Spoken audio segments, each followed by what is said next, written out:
If you're new here, you may well be asking yourself, why is that large man wearing green shorts covered in paint, a pith helmet, and an orthopaedic boot, hobbling past an abandoned Victorian greenhouse whilst being followed by a golden retriever and 2 black cats?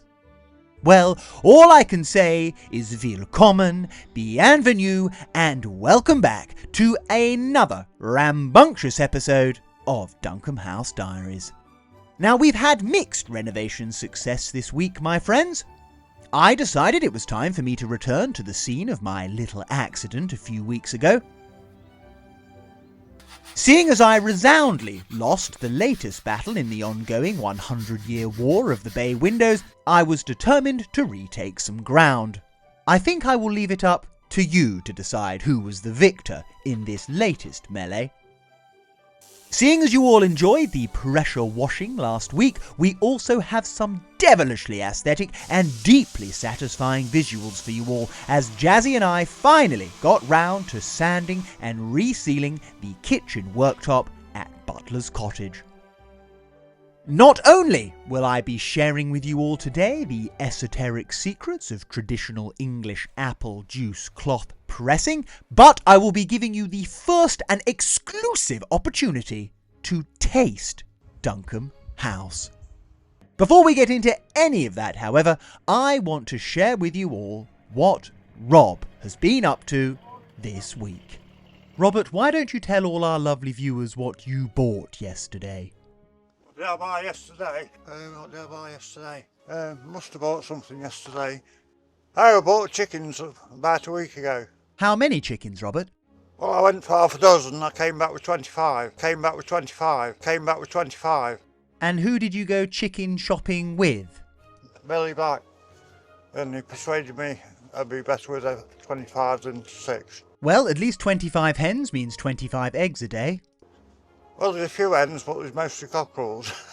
Now, this all sounded, frankly, too good to be true. So off Jazzy and I popped to check out Rob's new cocks. Came to look at your chickens. How many have you got? Last catch is 21. The next few minutes were, frankly, utterly nonsensical madness.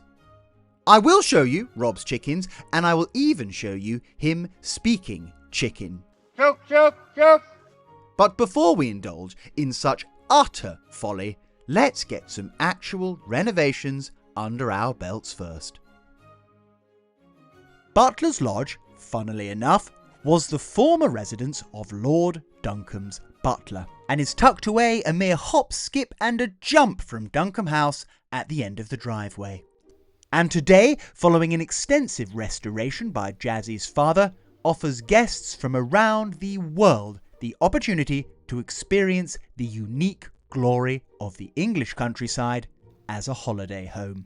In the interest of offering our guests the absolute best experience possible, we are constantly maintaining and improving the place.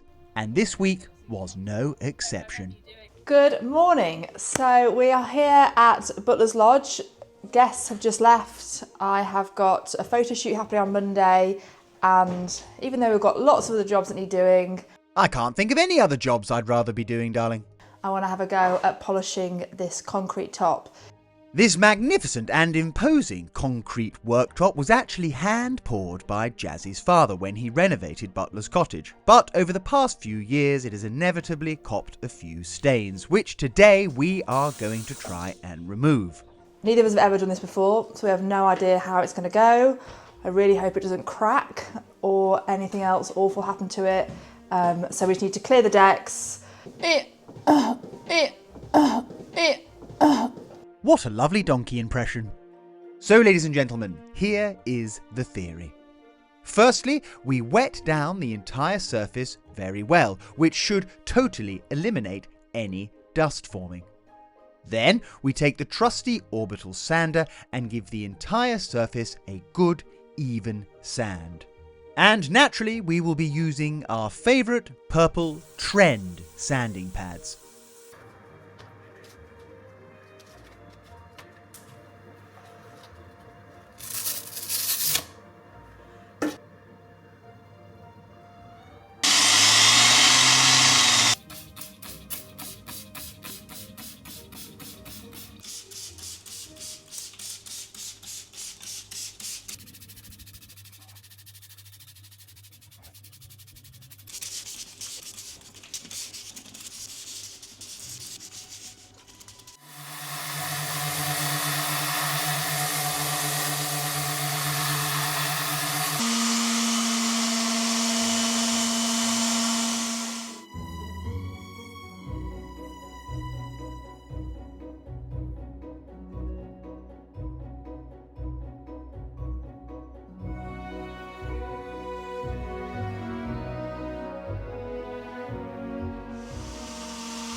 Note to self, try not to be too overzealous with the old splish splosh splashing.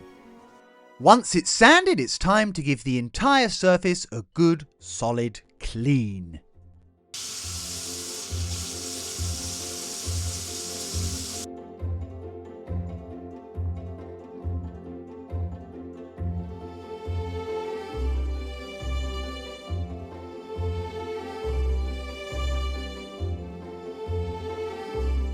In the words of Sidney Larkin, perfect.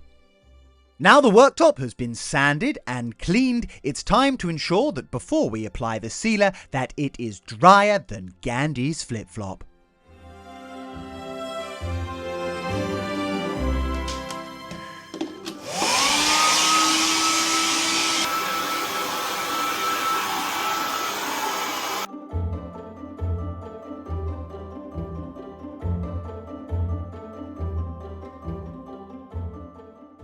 And now for the final, and in my opinion most satisfying step, it's time to seal, and definitely not glaze our new worktop.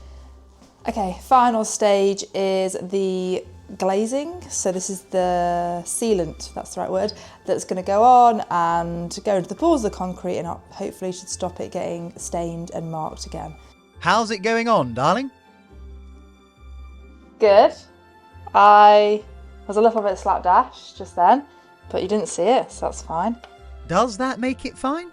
Yeah, it's going on well. I think it's going on alright. I'm trying to not make sure it doesn't pour down the front of the cupboards. Yeah, I want to put more on. It says wait 20 minutes, but I think it's fine. What do they know? They only make the product and fastidiously research its properties. It'll be fine. Just whack it on. Whatever you say, Captain Slapdash, let's whack it on.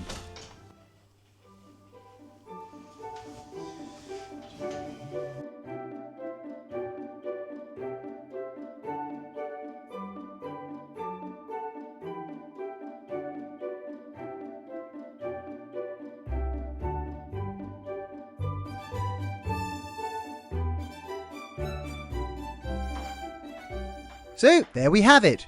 We will come back in the morning, once it's had a little time to dry, and see just how awful it looks. And before you ask, I have no idea who it was that took the jam out of Quincy's donut. Right, come on then, let's go and have a look at Rob's chickens. Never has the phrase from the sublime to the ridiculous been more apt. How many have you got? Last count was 21. 21, so you've misplaced 4 chickens in 1 week. I'm not sure I had 25 yet. I know I've lost 2 for definite. Where have they gone? Let's not ask questions we don't want to know the answer to, eh, Jazzy? Why? Did you fancy more chicken? Did you just fancy some chickens? I just had some chickens for after some eggs and... Yeah. But cockerels don't lay eggs, Robert. No, but they are going food.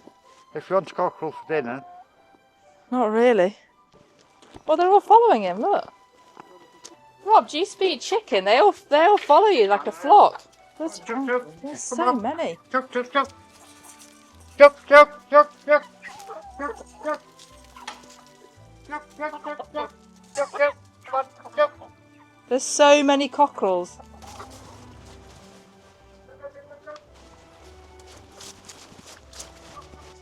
Chuck, chuck, chuck. Have some stayed round now. Just one. I'm not sure there's 21 chickens there, Rob. Should we have a quick count? 1, 2, 3, 4, 5, 6, 7, 8, 9, 10, 11, 12, 13, 14, 15, 16. Yeah. 17 round the corner. 3 more somewhere. Chuck, chuck, chuck. What exactly does that mean in chicken, Rob? Chuck, chuck. Oh, chup chup. Am I going mad? What does chup chup mean? So you're literally speaking chicken. Yeah. No, I'm sorry. You are both literally speaking nonsense. If you want to be a farmer, though, darling, you're going to have to pick one up. I'm not picking one up. Why the devil not? Chuck, chuck, I'm not a big fan of birds. chuck, chuck. Chuck, chuck. I don't like, they're unpredictable. Like this YouTube channel, some might say. So we left Rob trying to train 21 or potentially 17 feral cockerels, Jazzy went back to Butlers, and I headed up to Duncombe House. And seeing as there wasn't a cloud in the sky, well, except that one, I decided to get a few hours of restoration in on the bay windows. Jazzy was off doing something else, so there was no one to tell me off for climbing back up on my favourite platform.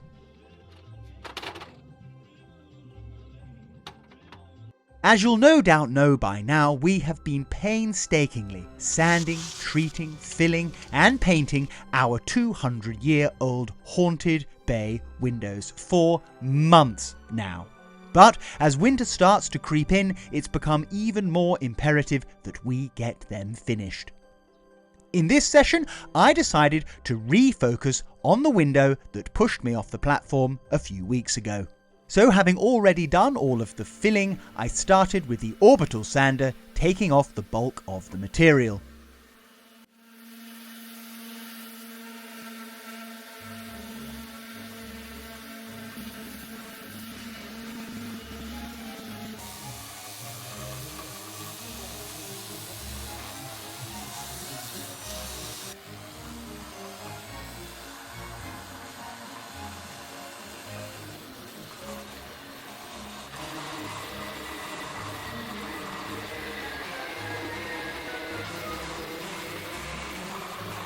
Once that was done, I whipped out the old Dremel to get into all of the corners and address the finer, more detailed areas.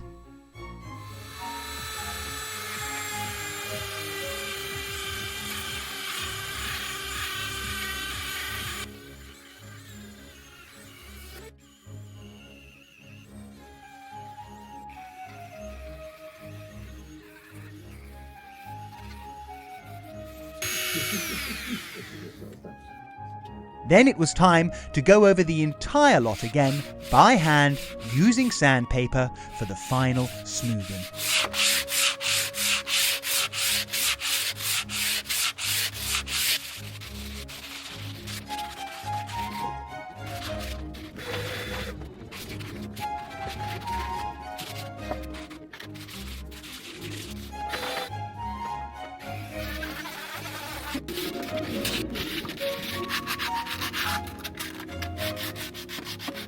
Before this tiny section was eventually ready to take a little bit of primer.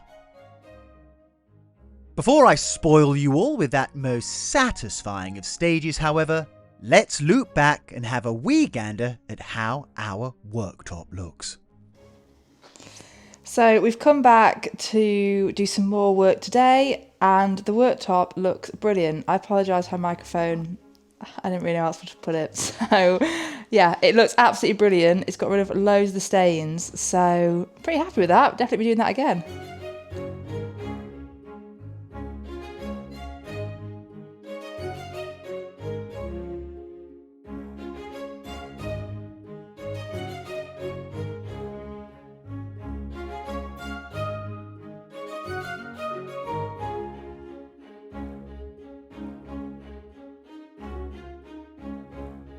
Also, while I'm here, we're doing some other jobs like putting up some pictures that I wanted up for ages but I don't often get a chance to get in here.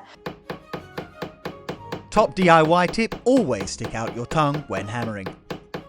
So we have got the master bedroom behind me and we've got these 3 picture frames which I'm thinking about putting above the bed because the wall looks a little bit bare. Let me know what you think in the comments. Should these go above here between the lights, so literally mounted exactly where they're propped? Yeah, need some help with that. These pictures actually were made by our neighbour, so she lived in a little cottage down the road and they were drawn by her, and sadly she passed away and her daughter asked if we would like them, so it feels quite apt that they're now hopefully going to go back up in the cottage just down the road from her. Now, I know you all like a painting time-lapse and secretly quite enjoy the jeopardy of me balancing on a platform in a boot just in case I might fall again, but before we finish the window, I promised you all some secrets from the mysterious and esoteric world of ancient English apple pressing. Our friends Alfred and Flora live just up the lane from us, And every autumn they work like shire horses, pressing hundreds of thousands of apples into tens of thousands of bottles of apple juice. They offer a simple but ingenious service. Absolutely anyone can bring their apples to Ash House Farm, and Alf, Flora, and the rest of the family will turn them into juice for you. The first step involves washing the apples in a huge bath. Next, the apples are obliterated, creating a juicy mush. Think mashed potato, but apples.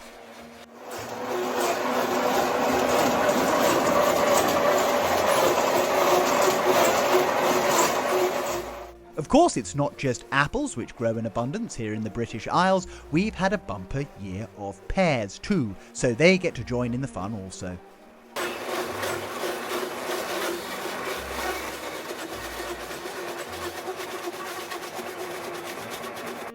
Alf then scoops this delightful mixture into cloth-lined frames, which he places into his press.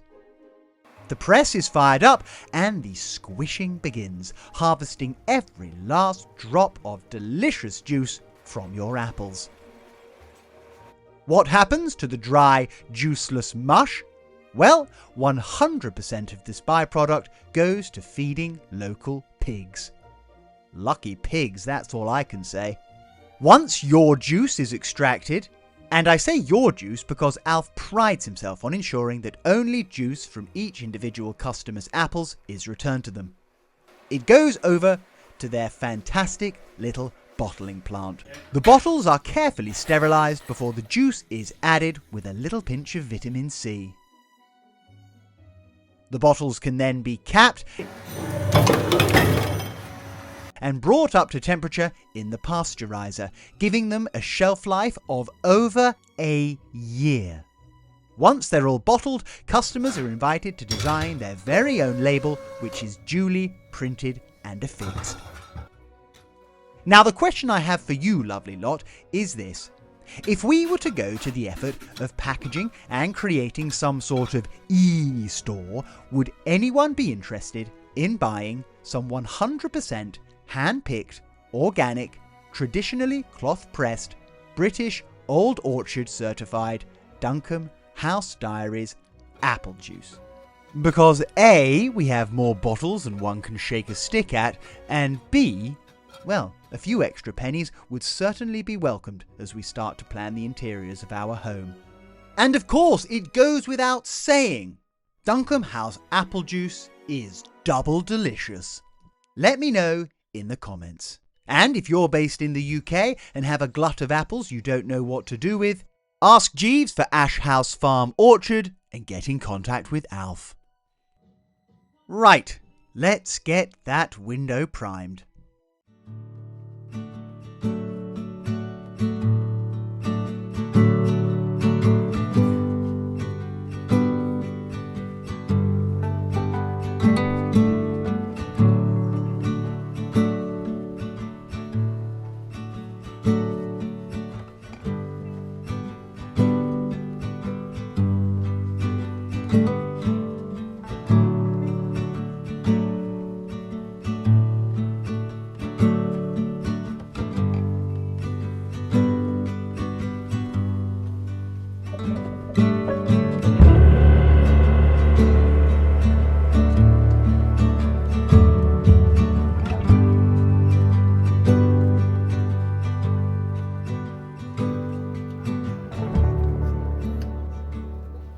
And just like that, my friends, we close yet another week here in the heart of the English countryside.